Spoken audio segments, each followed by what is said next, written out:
अगदी सांगेन मी तुला. माझं ज्या काळात लग्न झालं ना, हं, सासू-सुनेच्या नात्यात मैत्रीच नव्हती. ती हं, सासू होती, मी सून होते. हं, आणि माझं लग्न लवकर झालं होतं. हं. पण माझ्या सासूबाईंचं लग्न उशिरा झालं होतं. हो. त्यामुळे म्हणजे त्यांच्या वयाच्या हं, उशिरा झालं होतं. हं, त्यामुळे हं, अर्थात त्यांना प्रसाद उशिरा झाला. त्यामुळे हं. त्यांच्या आणि माझ्या वयामध्ये खूप अंतर होतं. आपण एक जनरेशन गॅप म्हणतो माहिती आहे? बरोबर. तर हां. ती म्हणजे माझ्या आईच्या आणि माझ्या मोठ्या बहिणीमध्ये जितकं बॉन्डिंग होतं, हं, तितकं माझं माझ्या आईची बॉन्डिंग कमी होतं. एक हं. मोठी जनरेशन होती ना परत. जनरेशन गॅप असतो. तर माझी सासू तर अणिकच मोठी होती. हं, सो हं, आमच्यात मैत्रीचं नातं नव्हतं. हं, आम्ही कधीच बसून मला नाही असं वाटत आहे, की मी जितकं आत्ता बोलते, की बोललं पाहिजे किंवा मी जितकी बडबड त्याही खूप बडबड आहेत. प्रचंड बडबड आहेत. पण बसून आम्ही मैत्रीच्या गप्पा नाही मारल्यात. हं. त्या ऑल्वेज एक दरारा राहिलाय. ऑल्वेज अ, एक सासूचा ओह! हां, सासूचा धाक राहिलेला आहे घरात. सो नातं म्हणशील तर अर्थात सुरुवातीला तर मी घाबरायचेच, खूपच हो? घाबरायचे. म्हणजे हे घाबरायचे. लग्नाच्या आधीचं की लग्नानंतर? आधी पण नंतर पण. आधी पण हं, आम्ही जेव्हा फिरत होतो तेव्हाही आणि नंतरही काही वर्ष. हं, पण परत एकदा अर्थात हळू-हळू आपलंही वय वाढतं, मुलं होतात, मोठी हं. होतात. त्यामुळे त्यांनाही कळतं, की आता ह्यांची मुलं मोठी झाली आहेत. आता आता आता काय काय? हां, सो त्यांची वयं होतात. त्यामुळे हं. हळू ते नक्कीच सगळं. अनुभवाने आपण पण प्रूव्ह करतो ना आणि हं, त्यांना हं. पण बरं वाटावं, त्यांनाही आमच्याविषयी अभिमान वाटावा असा एक आमच्यात बरोबर. पण एक प्रवास झाला. हं, आमचं काय म्हणू मला चहाही करता येत नव्हता. ते मी आत्ता जे करतेय ते. हं. हे त्यांनीही हे पाहिलं. खरंच? हो, मला चहा पण करता येतो. माझी आणि प्रसादची पहिली भेट म्हणजे पहिली भेट म्हणजे आमचं जमल्यानंतर दुसऱ्या-तिसऱ्यांदा जेव्हा तो घरी आला, तेव्हा तेव्हा आई प्रॉपर असं कांदे पोहे वगैरे असं नाही, नाही, नाही, नाही नाही, ना? नाही, नाही, नाही, नाही, नाही. एकटा मित्रांबरोबर जेव्हा ओ घरी हो, हो. आला ओके. आणि आमचं रिहर्सल नाटकाची संपली आणि घरी आला होता. तर हं. माझी आई ऑफिसला मी म्हटलं तसं नोकरी करत होती. तर मग ती नव्हती. तर आता तर घरी आल्यावर काहीतरी विचारलं पाहिजे हे संस्कार ना, येत काहीच नव्हतं, पण विचारलं तर पाहिजे. तर मी म्हटलं, "चहा किंवा कॉफी काय पिणार?" तर तो म्हणाला, "कॉफी." तर म्हटलं, "मला येत नाही, पण मी ट्राय करते." ओके. आणि तेव्हा असं YouTube वगैरे नव्हतं ना, काहीच किचनमध्ये नव्हतं. जाऊन चोरून माझ्याकडे मोबाईल आईकडे बघितला. रुचिरा नावाचं पुस्तक होतं. जे हां. मी पुस्तक घेऊनही आले लग्नानंतर आणि त्यात बघूनच मी खूप वर्ष स्वयंपाक बनवला. पण त्याच्यात चहा-कॉफी काहीच नव्हतं. नाही ना, म्हणजे त्याच्यात भाज्या चहा-कॉफी बेसिक असतं ना. नाही आता लोकांना सांगायला हो, आत्ता तेच हो, नाही आता हो. त्याचेही व्हिडिओज आहेत ना गं. बरोबर, हो, की तेव्हा परफेक्ट चहा कसा करेक्ट, बनवायचा, करेक्ट. परफेक्ट हा कॉफी चहा, कशी तो चहा असे बनवायची. Yes, yes, 50 yes. प्रकार आहेत आता. हो, ती हो, हो. साधा चहा कुठेच नव्हता ना, कुणाला विचारणार? हं. तर मी घेतलं पातेलं. आता रोज आईला बघत होते त्यामुळे एक बेसिक नॉलेज हां, होतं, बघून. कशात काय घालायचं. म्हणजे आता हं.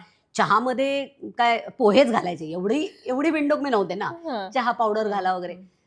ज्या पातेल्यात मी कॉफी करायला घेतली, हां, ते पातेलं आदल्या दिवशी आईने अर्थात ते भाजीचं पातेलं होतं. ते हां. धुवून पालथं घातलं होतं. हं. पण ते भाजीचं पातेलं असल्यामुळे त्याला एक तेलाचा, भाजीचा, एक मसाल्याचा वास असतोच. होता. हां, हां. कॉफी केली, कॉफी गाळली आणि कॉफी जेव्हा मी अशी कपातनं घेऊन गेले, त्याच्यावर असा तेलाचा तवंग होता. ही माझी प्रसादला मी दिलेली पहिली डिश आहे. त्याचं असं झालं, "काय मसाल्याची कॉफी केली? हे का?" आणि तिखट लागत होती गं तिथनं. ओह! तेव्हा मला बरं त्यालाही कळलं नाही, मलाही कळलं नाही, की बिनसलं काय आहे. हं. घरी आल्यावर आई म्हटली, "अगं ते भाजीचं पातेलं होतं. त्यात कशी कॉफी केली? चहा-कॉफीची भांडी वेगळी असतात." "ओह! अच्छा, त्याची भांडी वेगळी असतात." या लेव्हलला होते गं मी. त्यामुळे तिथपासून आत्तापर्यंत जे काही चालू आहे, हं. बॅक टू द पॉइंट, की त्यामुळे त्यांचं आणि माझं इक्वेशन हळू बदलत गेलं डेफिनेटली. हं, हं, हं. आणि ते नंतर जेव्हा हळू-हळू बदलत गेलं, त्यातली कुठली गोष्ट सासूबाईंच्या वागण्यातली किंवा त्यांच्यातल्या झालेल्या बदलातली तुला एक सून म्हणून आवडली? त्या खूप काय म्हणूया, माणसं धरून ठेवणं, माणसं प्रेमाने जोडणं, येणाऱ्यांचं अगत्य करणं. हं. सो हे मला डेफिनेटली काय म्हणू त्यांच्याकडनं घेण्यासारखं आहे, की त्यांनी जॉइंट फॅमिली होती आमची. त्यांच्या जावा, त्यांचे दीर सगळे एकाच ठिकाणी राहत होते. हं, हं, खूप हं. मोठं कुटुंब पाहिलंय त्यांनी. त्यामुळे सतत माणसांची वर्दळ, मग हं. त्यांची पोरं, त्यांच्या सुना असं ते एक वाढतच गेलेलं कुटुंब आहे ना. हं, हं, त्यामुळे हं. एवढ्या माणसांमध्ये राहून, एवढ्या शिकलेल्या, नोकरी करणाऱ्या, पण एक खंबीर अशा उभ्या राहूनही त्यांनी माणसं जोडून संसारही एकदम असा निगुतीने करणं, ही हं. घेण्यासारखीच गोष्ट आहे. निश्चित. पण आता जे असतं ना, आपण आपल्या आईकडनं काही गोष्टी घेतो हं. आणि आपण आपल्या सासूकडनंही काही गोष्टी शिकतो. मंजिरी आईकडनं काय शिकली ह्याच्याबद्दल तू सांगशीलच, की कोणत्या गोष्टी आपण घेतल्या, ग्रॅब केल्या आपण आईकडनं घेतो आणि सासूकडनं कोणत्या 2 गोष्टी घेतल्या? माझ्या आईकडनं मी अत्यंत निर्भीडपणा, अत्यंत काय म्हणू एक बेधडकपणा, हं. होईल, करू, चुकू पण करू, काही झालं तरी करू. माझी आई अत्यंत खमकी होती हं. आणि इतकी काय म्हणू स्वतःच्या टर्म्सवर तिने तिचं आयुष्य फुलवलं होतं हं. आणि कमाल बाई होती माझी आई. फारच धमाल होती. माणसांचा गोतावळा, प्रेम आणि सगळंच तिने ते फार सांभाळलं होतं. आणि सासूबाईंकडनं मी प्रसादच घेतला नाही का गं आता? ज्याने माझं आयुष्य परिपूर्णच पूर्ण झालं. झालं. हं, हं, तर हं. आता आणि वेगळं काय त्यांच्याकडे आणि घेऊ? इतका चांगला मुलगा हो, हो. जोडीदार म्हणून आम्हाला दिला. खरं आहे. नाही तेच. आता मी तुला एक विचारेन, की निर्माती म्हणून तू आता स्वतः इथे आहेस. पूर्णपणे तुझा एक प्रवास वेगळा सुरू आहे. गृहिणी म्हणूनही तू त्याच पद्धतीनं काम करतेस आणि ते सगळं सांभाळतेस आणि हे करतेस. मला तुला विचारायचं आहे, की प्रत्येक टप्प्यावर तू बदलत गेली आहेस.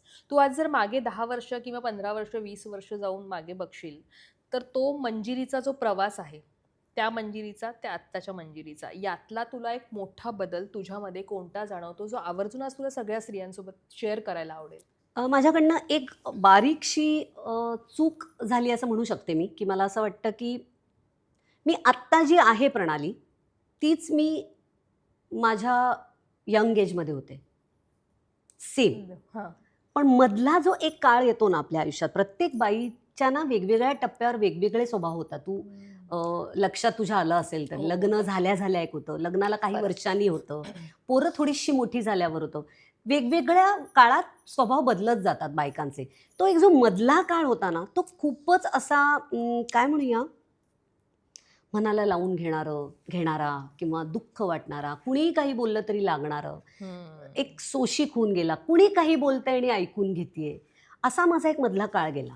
आणि जो मला असं वाटतं तो त्याच्यावर काम जर मी केलं असेल कुणाच्या मदतीने तर ते प्रसादच्या मदतीने केलं मी. मला कळतच नव्हतं ते हँडल कारण ही मी नाही आहे आणि मी अशी का होतीये, मला का असं वाईट वाटतंय, मला का मनावर येत म्हणजे कुणीही काही बोललं तरी का मला फरक पडतोय असं. म्हणजे मला रस्त्यातनं कोळी जिच्याकडनं मी मासे घेते ती जर मला काही एकदा बोलली तर मी ओक्साबोक्शी 2 दिवस रडत होते प्रणाली. आ? हां.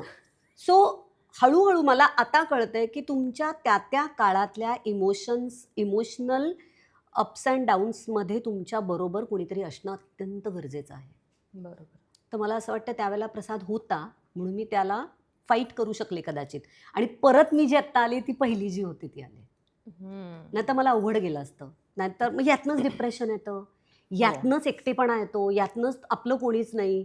संसार आहे की संसार, मरगळ येते, काही करावंसं वाटत नाही. बरोबर. त्यामुळे जोडीदाराची साथ खूपच गरजेची आहे. मग ती बाईसाठी पुरुषाची किंवा पुरुषासाठी बाईची गरजेची आहे. कम्युनिकेशन. तुला काय होतंय कम्युनिकेट करा आणि त्या बाईचं प्लीज ऐकून घ्या घरातल्या. तिचं म्हणणं ऐकून घ्या. तो प्रॉब्लेम रोजचा असेल, तुझं ना रोजचं झालंय. हो रोजचा असेल. पण रोज ती स्वयंपाक पण करते ना, रोज ती बरोबर. मुलांना पण वाढतीये ना, रोज ती सासूचं पण करते ना. मग रोज ते जर करते तर रोज हे पण ती करते तर काहीतरी तर कुठेतरी आत तिच्या काहीतरी गडबड होत असेल ना. तर बरोबर. ती समजून घेतली पाहिजे. जो माझा मधला काळ फार टफ गेला.